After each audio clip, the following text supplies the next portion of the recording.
of Cred and Free Charge, Mr. Kunal Shah.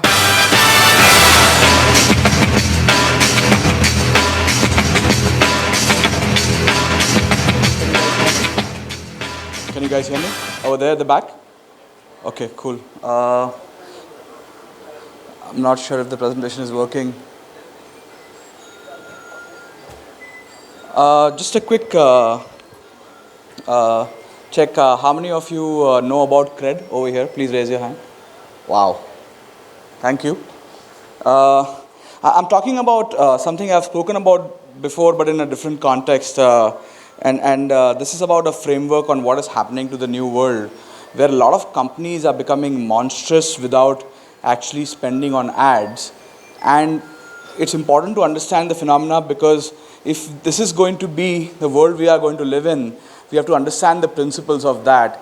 And if you don't understand the principles of that, it's going to be hard. Let me ask you a question. How many of you got to know about Cred because of an ad? 1%, 2%. Okay, good. So it's working. So let me quickly chat what the framework is about. I'm going to move more into human behavior and then come back to ads over here. So first of all, I'll just ask a question. Which goods and services were more efficient 10 years ago? Which product or service was more efficient 10 years ago? Anybody wants to answer that question? Any product, any service that was more efficient 10 years ago? Guys, even I'm not a morning person, but go ahead and... Customer services centers were more efficient 10 years ago? I disagree. There's so much more technology now in customer service center that the traffic to customer care center has increased, but I think customer service centers were much more equipped, much more equipped now versus what they were 10 years ago. I used to run a customer service center, so I know that. Anybody else wants to answer this? The answer is almost nothing. There was almost nothing that was more efficient 10 years ago, because humans have this tendency to be more efficient all the time. If I ask the same question to a lion, that what was more efficient 10 years ago for you, they will say nothing. They're waiting for evolution to make them more efficient, because they're waiting, they have the same claws, the same teeth, and they don't have anything efficiency. But we have new and new tools that are making us more and more efficient, right? And therefore, all the efficiency is in the future, right? There is no question about that, and this principle applies only for humans. It's only true for humans, it's not for... And that is the reason we control this planet. We control this planet because we are constantly being efficient 10 years ago, constantly. It's very easy to imagine when I ask you this question. Imagine bringing somebody from 1919 to 2019. They will think we are gods, right? We press a button, talk to somebody anywhere in the world, we fly, all of these things are just hard for anybody to imagine. If this is true, what you will realize is that humans are constantly seeking efficiency in everything, right? How do I have better presentation slides? How do I have LED screens? How do I have better cameras? How do I have a better way of consuming content? Can I learn faster? Can I memorize things faster? So humans are constantly seeking efficiency in everything, Like, for example, how do I date more efficiently is resulting in dating apps. How do I get in touch with people remotely, conference centers, and so on and so forth, right? So every time there is a hurdle, there is wealth behind that. And it's very easy to understand. Let's say if I asked you, imagine, let's say I invent a pill which basically removed these spectacles for me and give me a better vision overnight by consuming this pill. I'll become an overnight billionaire, right? Because what happens is that I have removed an inefficiency from a human life, and by removing that, I've removed a hurdle, and therefore, I will unlock wealth. Now, this is a simple principle to understand, but it's harder to apply. So let's just talk about how do you apply this to any new idea, and by applying efficiency scoring on top of that. So let's just do a quick example over here. Let's talk about old taxis and new forms of taxis. And if I have to ask you, give me a score for the first state, that is the old state and old taxis, and new state, that is the new taxis. Give me a score, let's say out of 10. Anybody wants to tell me a score out of 10 for old behavior and for new behavior out of 10? Anybody wants to go ahead and answer this question for me? Yeah, go ahead. 3 and 9. Okay. Anybody else wants to answer this? 5 and 8 for you. Okay. 3 and 8. 6 and 8. Anybody else? 2 and 7. If I had to take this room's average, I would probably land somewhere over here, right? And there is something interesting about this. Every time the delta between the two behaviors is greater than equal to 4, right? It basically creates wealth. And I'll tell you why it creates wealth. What it does, it creates three things. It creates an irreversible behavior. Anybody who has experienced a delta 4 product or service will not go back to the old behavior. It is irreversible. I will talk about UBP in 1 second, but high tolerance. Just because Ola's maps are not working, you will not say, screw this, I'm going to now go back to Meru or something like that. You will probably keep trying for some more time before you move there, right? And UBP and USP is an interesting one. It is unique brag-worthy proposition, right? Every time humans discover something that is delta 4, they can't stop bragging about it, right? There are easier examples to understand that. How many of you know about Truecaller over here? Truecaller? Okay, how many of you downloaded Truecaller because you saw an ad? Nobody. I'll tell you how it was discovered by you long ago. Somebody came to you and told you, give me any phone number. I'll tell you the name of the person. It almost was shown as a magic trick, right?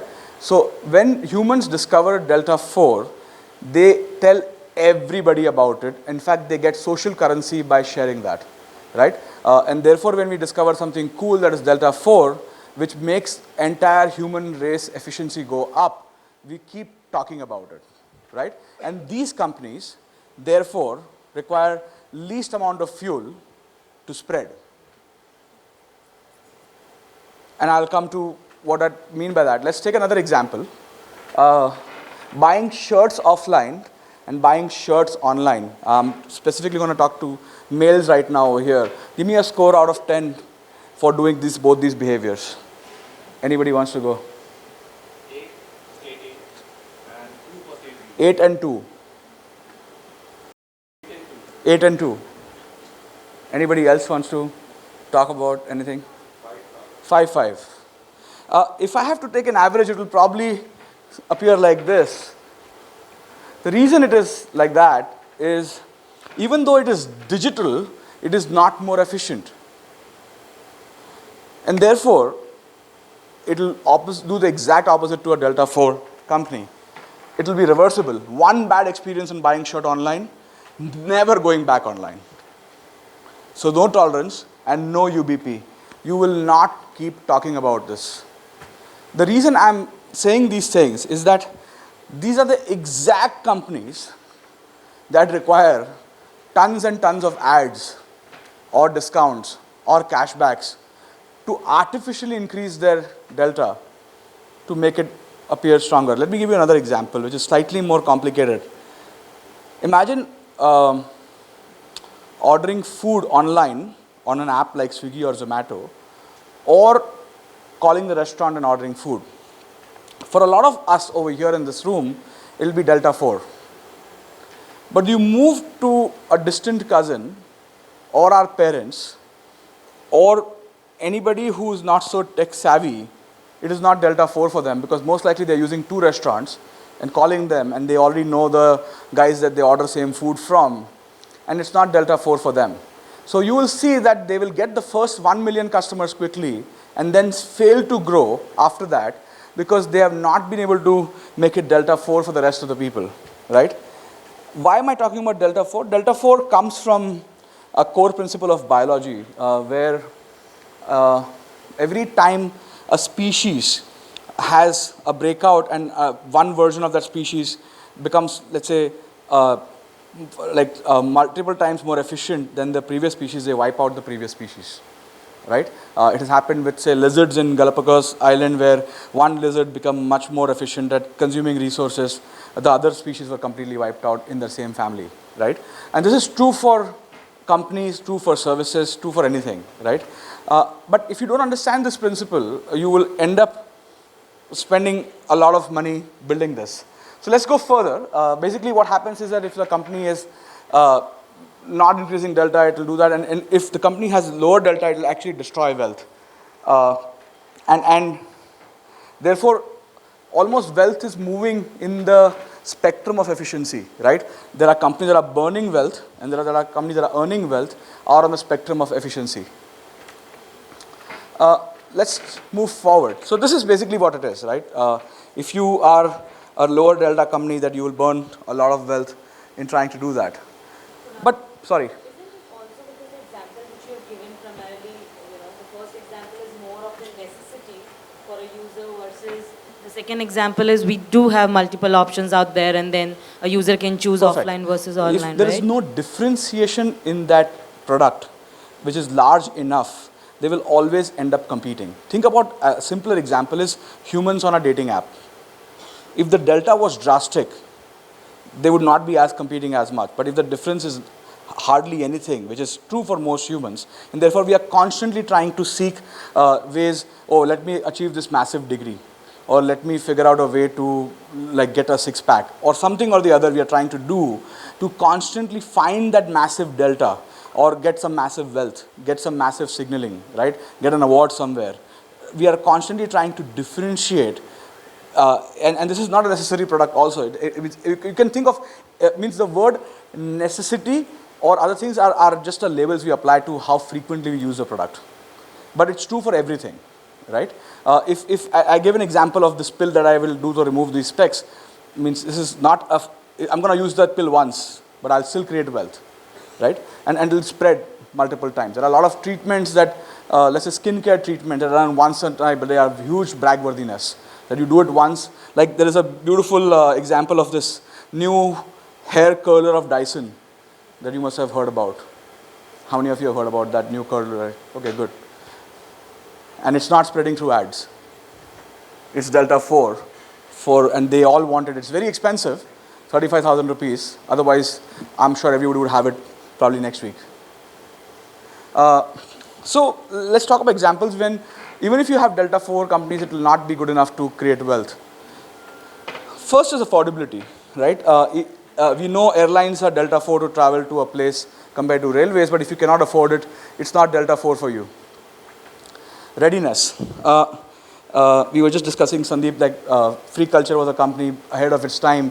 If Uber was launched before smartphones became popular, would have not been Delta 4 to spread. Learning effort. Just because I design a more efficient language compared to English, it will not replace English. Because all of us have spent time and effort to learn this language. We've learned, let's say, thousands of words, how to read labels. We have put that labels everywhere. And it's become a combined effort for us to be together. And therefore, or Tally for that example, right? If everybody has learned Tally to do accounting, just because we build a better accounting software, it will not replace that, right? Configurations is similar to learning effort. It is very hard for us to change our domestic maids or drivers because the amount of configurations we do on top of them, right? And we don't realize that. We only realize that when we have a replacement maid coming or a replacement driver coming. Because we have all of these configurations done on them that makes it harder for us to replace them. Even if you find a Delta 4 version of that.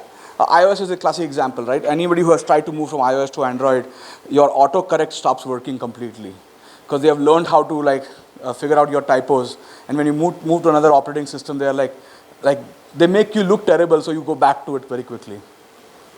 Collective participation is the same thing. WhatsApp is an example. We have so many groups, so many things. Just because a better messenger comes in, you will not just shift, right? Therefore, like someone like WeChat has not made a big impact over here because it becomes the language and how people communicate with each other, right? Branded lens.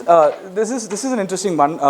If a product is designed and becomes Delta 4, it takes the form of a verb, right? We don't say, let's get a taxi, you say, call an Uber. And let's Google it, and let's Xerox it, right? So when a product is Delta 4 and is able to land grab, it turns into a verb, and verbs are harder to replace, even if you create a Delta 4 company around that. I mean, there are obviously examples on how low delta companies can fake or you can hack UBP. Few examples are here, right? These companies would fake a delta 4 by creating an impression that they are better. Although there may not be enough scientific proof to believe that these products are drastically better, but they do a great job in marketing, and this is exactly where all of us come in, right? That can we create some kind of a differentiation through the story, imagery, and so on and so forth, right? So what we have seen is that there are things that are being used constantly. One is influencers. Second is piggyback another delta 4 and fake inefficiencies. I'll talk about influencers for a bit. Earlier, influence was limited to anything that had distribution. Distribution was limited to radio, TV, and there were gatekeepers who decided how to influence, right? So movie stars were designed by these guys, TV stars were designed by these guys. There were no ways for you to come in and become a celebrity until reality shows came in, and so many normal people were got a chance to become celebrities. But now apps like TikTok allow you to become celebrities, and all of them are now media channels, right? And they have their own influence. I'm not saying that they all influence in the same manner.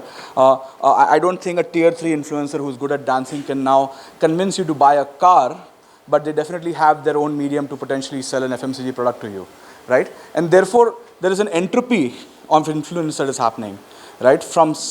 And it's all about time spent. Wherever the users are spending time is where they're getting influenced from. We humans don't do any behavior which is not copied. All of us believe that we are original people, but we are not. Piggyback another delta 4. Every time a company has lower delta, they find other delta 4 companies to ride on, right? Therefore, you will see, they will say, oh, now we need to do ads on TikTok to become a way to get more customers. And that is because TikTok is a delta 4 company where you are riding on. Or we'll say we need to hire this cool marketing head in the company because that is the delta 4 that we are trying to hire, right? And like, for example, company like Truecaller, which has probably 100 million DAU, does not have a marketing person, right? Cred, which has been around for 4 months and is growing quite well, we do not have a marketing person in the team, right?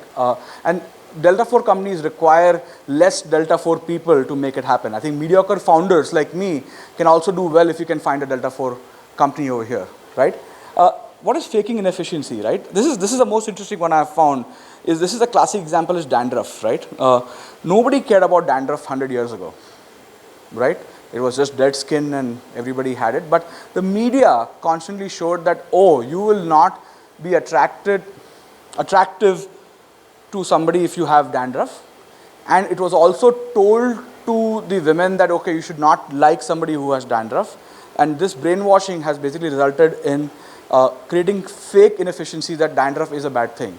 But by the way, this is also true for, one would argue that even taking bath before 300 years ago was not considered to be inefficient. But now you can easily influence somebody in saying that, oh, if you have this, nobody will be attracted to you. And actually that becomes the narrative very, very soon. Toothpaste was not or brushing teeth was not normal before 100 years also. So what I'm saying is that this is a great way of artificially increasing the inefficiency by actually projecting through media that what can be done. I'll just end the presentation. I'm going to talk about a little bit through this example. You talk about Generation Z over here. They are coming and discussing stuff over here. There is a chief technology officer in all houses in India. That person is right now anywhere between 12 to 18. And that person is already telling the household on what to do with technology. That person is soon but quickly becoming the chief procurement officer of the house also. The reason that person is becoming chief procurement officer because they have access to technology and everybody in the household goes to that person and says, oh, check this, look at this car, tell me the price, look at this particular product, should I buy this Dyson hair thing or not? Like there is this younger person who's constantly addressing that. And that younger person has no tolerance for bad products or bad services. They are absolutely brutal. They are not nice about something not being nice because they are exposed to global audience and global citizens. They watch Netflix, they know what is good, they speak the same language, right? They are not limited to knowledge of the past. In fact, they are the ones who are most shocked when they see people in family WhatsApp groups discussing and believing nonsense, right? And you will realize they'll be like, whoa, I can't believe my family believes in that. And they are just realizing that this is the first generation that has figured out that the elder generation is not very smart. But I know one thing, that all the older generation believes that the next generation is completely messed up. And this is true for every generation of humans. The previous generation feels the next generation is completely screwed up. But we know for a fact that if you look at human history, the next generation has been drastically smarter than the previous generation. But we will not accept that, because it's not cool to accept that, right? We are living in a world where products are spreading faster than ever. I'll give you a small example. If a meme becomes popular in youth, it will reach everybody within few hours, right? And this is because humans have become hyper connected to each other. And if you understand physics, it's like superconductor, right? All the atoms are placed nice next to each other, and if you pass one current, it goes to the other end very quickly, right? In that world where things can spread this fast, if you create something that is not worthy of spreading, the youngsters are not interested in you. They have too much of social currency to share a joke and other things which are cool and a viral video. Let me explain another concept. What is viral? Let's go to biology again. There is a common cold virus and there is an HIV virus. They both are viruses, but both of them spread differently. A common cold virus is easy to spread because it spreads through air. And HIV requires blood transfusion or sexual transmission. That is true because the weight of an HIV virus is probably 1,000 times more than the common cold virus. So it cannot just spread through air. Now, what does that mean? What it means is that if you create a product that is like common cold, it will spread through air. And people will share it, talk about it constantly. And these companies, if you look at the top 15, 20 companies or top 100 companies in technology, they have not grown through advertising.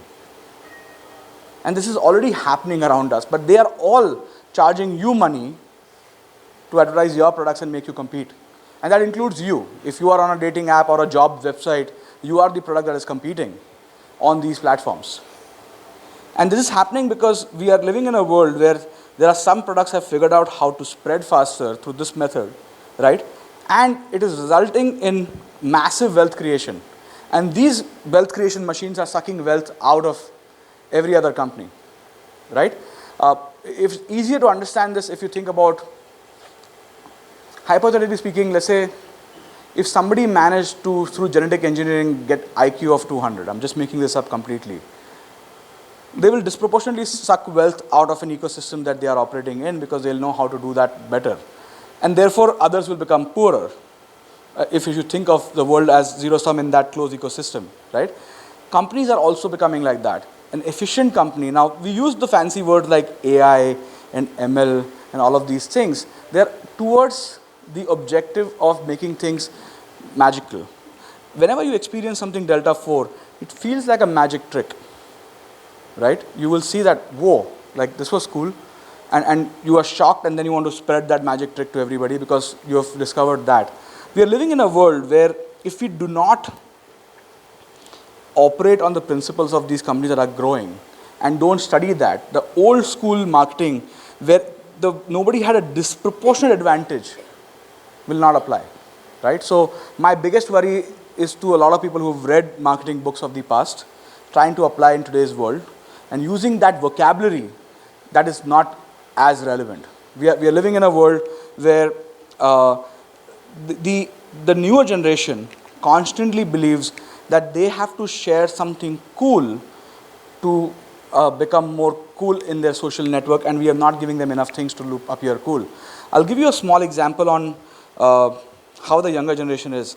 How many of you felt that, like, I mean, I don't have to make you raise hand, but it's obvious, like the younger generation is more bored they're perpetually bored, right? Some of you are already young over here, so I will not want to like exclude you. But even you guys will be feeling that your younger cousins are even more bored than you, right? The reason they are more bored is that they are becoming insanely smart at pattern detection. When they become insanely fast at pattern detection, they find everything predictable.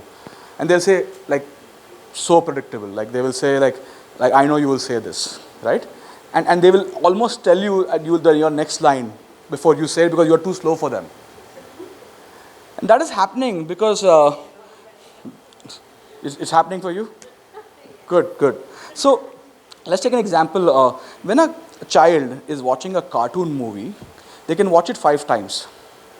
The reason they can watch it 5 times because they have not figured out the pattern, so every time they watch it, they are discovering something new.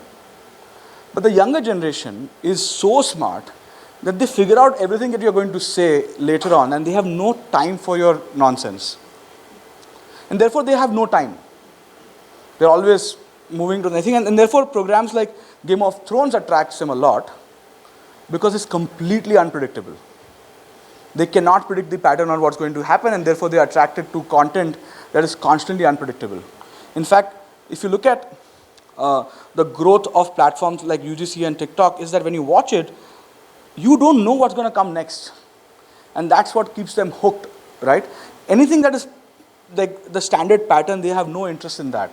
And we are living in this world where they are becoming insanely fast, and we have not built products or services that gets their attention. We are still, the line I remember one Gen Z told me is that, so I don't want to work in this company. I said, why don't you want to? This company is very uncle.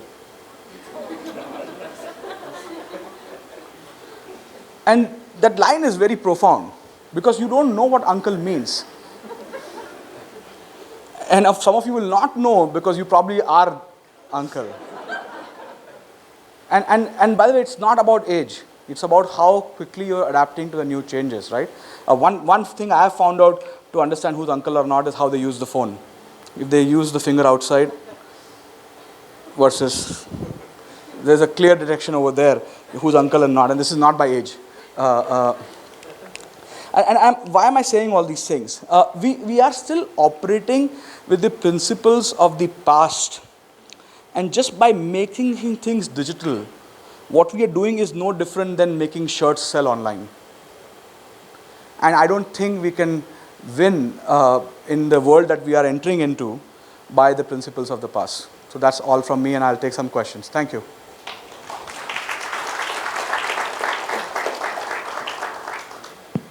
Hi, Kunal. My name is Nakul and I work at Uber. My question to you about the whole Delta 4 philosophy is, let's say companies like Apple, Tesla, and maybe even Cred, a couple of years later, they all lose their Delta 4 charm eventually, and then they have to either reinvent or just, grow traditionally. So what's your take on that? Can Delta 4 be sustained indefinitely, or will they eventually have to grow normally? Nothing is sustainable indefinitely. In fact, the cycles are becoming even shorter than before. Companies that used to last for hundreds of years will last probably tens of years, and they have to, like Uber has to disproportionately kill itself by doing self-driving cars, which is Delta 4 to Uber. And therefore, you see billions of dollars being invested in self-driving, because if they don't, somebody else will invest in Delta 4. So what you are seeing now is that companies are on self-killing mode now, by creating parallel teams who will kill the previous product. Otherwise, the new company will kill it. So that is a pattern that you'll observe most companies are adopting, right? For example, if searches are going to move to voice, then you might as well, one day you will not be surprised that they give you Google Home for free, because Alexa is making a big move on searches on voice. So therefore, you will see a pattern, and by the way, the cycles are shortening because the world is now super connected. So something innovation spreads faster, then you want to do the next thing. So people will, and the youngsters are very, very cool. Like I would say the older generation will be scared to do self-driving. I'm telling you, every 15-year-old will not even care if they live or die, they will go into the self-driving car. Anybody else? Now, how Cred is creating the Delta 4, Yeah. and when you're talking about ads, then how are you reaching out to your audiences? I think what we've discovered is that if you create something that is brag worthy, So we constantly ask every time we launch a feature, if we do something that is brag-worthy for people to talk about it. I'll give you a small experiment that we are running right now. Everybody who's become a customer of Cred, we send them cakes to their office. And what happens is that when they, anybody has heard about the cake in the group? Okay, 3-4 of you, okay. So what happens is that we've sent out 500 cakes so far, and we send it to existing customers in their office, because when they get a cake, it's a virus that they have to spread. People will ask them, "Kahan se cake mila?" And they'll have to say, "Oh, there is this cool company, Cred, where I pay my bills and I get a cake." And cake is something you cannot take home because it's very hard to take home, so you have to share it in the office. And when you share it, I'll potentially get 7-8 customers through that. So I'm constantly thinking about viral ways of growing like that, and I'm not like launching an ad to get there. It's not that we'll not do ads. We'll do ads to create trust. So our ads will be about, we are a big company, real company, all of that, but the viral loop will be through humans. So we are constantly activating that, and we are doing hundreds of things around that. Kunal, just to add to that question, so do you think at a certain scale you will, or any company which is Delta 4, even Uber for that matter, right? They have to start depending on ads. For instance, if you look at Uber, they are one of the sponsors of the World Cup, right? ICC World Cup along with us. So do you think at a certain scale the ads will kick in to drive additional user generation? If you ask anybody at Uber if ads really help them get the next set of customers, my answer is no. Because the per capita income is just not there to support the cab behavior, right? So just by putting Virat Kohli does not make more people take cab, right? Because you don't have money for that. Like, they understand the benefit of taking a rickshaw versus a AC cab. But if I don't have the money, I will not be able to get that. So my view is that everybody will attempt ads. We will attempt ads too. Will it work for us is a question that we have to ask for ourselves. I believe that ads have become a format which creates trust.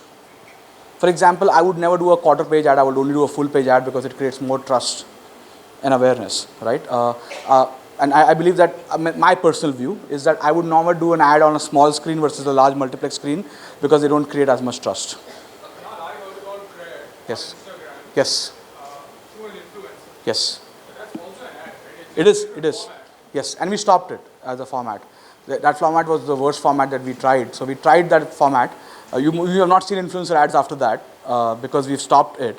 The reason we stopped it because we realized that the distribution medium was not spreading fast enough. We realized that if we gave existing customers the vehicle to spread, and a cake was much easier to do that, so we had to so we'll do multiple experiments to get the word out, and we're trying to grow very fast, right?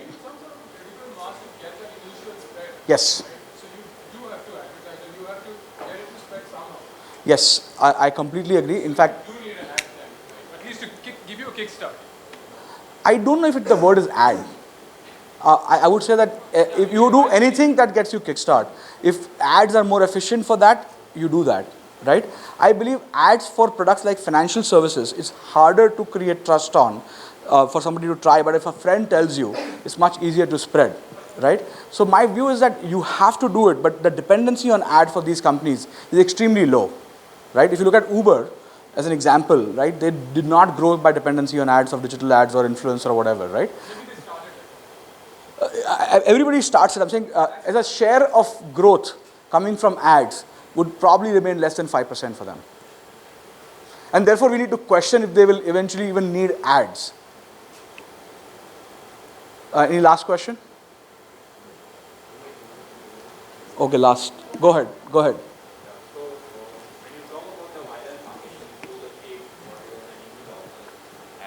Compared to that, how do you see the referral campaign as such? Because if you give a referral campaign to me, I can still refer to 10 of my colleagues rather than getting a cake. So how do you compare that? So we will also launch referral. It is just way cooler to do cake versus referral, right? So what is referral? It's like incentive to spread, right? Cake is not a bad incentive to spread in some cases. Some people need money. We'll give them money also, right? The point is that I'm saying that ad dependency is low because if your product is Delta 4, if the product has not Delta 4, people not even use the referral campaign, right? I'm sure a lot of companies that sell shirts also have a referral campaign. Nobody is using that because they know that the odds of somebody using that referral code is so low that they will not spread it. So it's a catalyst to accelerate the chemical reaction. It is not the chemical reaction. Okay, guys, thank you so much.